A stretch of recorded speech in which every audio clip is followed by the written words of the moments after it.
Bonjour Laura Cambo. Bonjour Pauline. Et donc Donald Trump qui a mis ce week-end ses menaces à exécution et qui font craindre que les Européens subissent les mêmes effets dans quelques jours. Donald Trump a officialisé la hausse des droits de douane avec le Canada, le Mexique et la Chine. Oui, à partir de demain, plus 25% de droits de douane pour les produits provenant du Canada et du Mexique, plus 10% pour les produits chinois.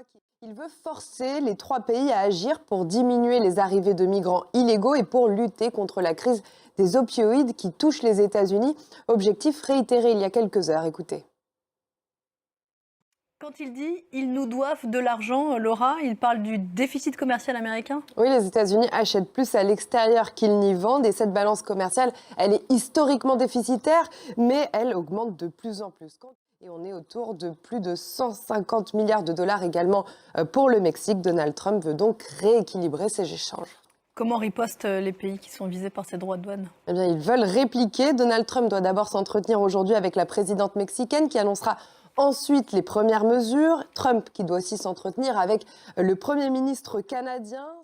Ottawa compte aussi déposer une plainte contre Washington auprès de l'OMC, l'Organisation mondiale du commerce, le pays qui estime que les États-Unis violent l'accord de libre-échange qui les lie. C'est un peu la même stratégie qui est employée par Pékin qui affirme que les guerres commerciales n'ont pas de vainqueur, je cite. Et puis il y a l'Union européenne, on en parlait, qui attend le coup près.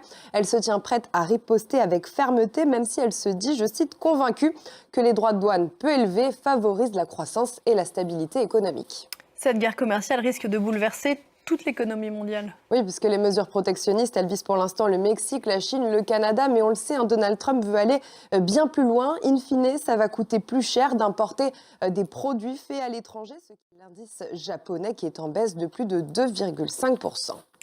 Et les Américains aussi vont payer les pots cassés. Oui, Donald Trump avait toujours affirmé que ces droits de douane toucheraient avant tout les exportateurs étrangers. Mais dans un post sur son réseau social ce week-end, il reconnaît des conséquences possibles.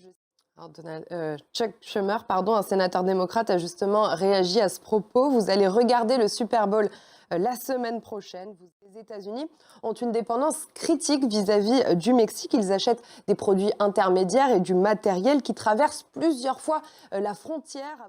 Merci beaucoup Laura, c'était l'Info Éco. Voilà ce que l'on pouvait dire à cette heure sur cette guerre commerciale ouverte par Donald Trump avec ses voisins mexicains et canadiens.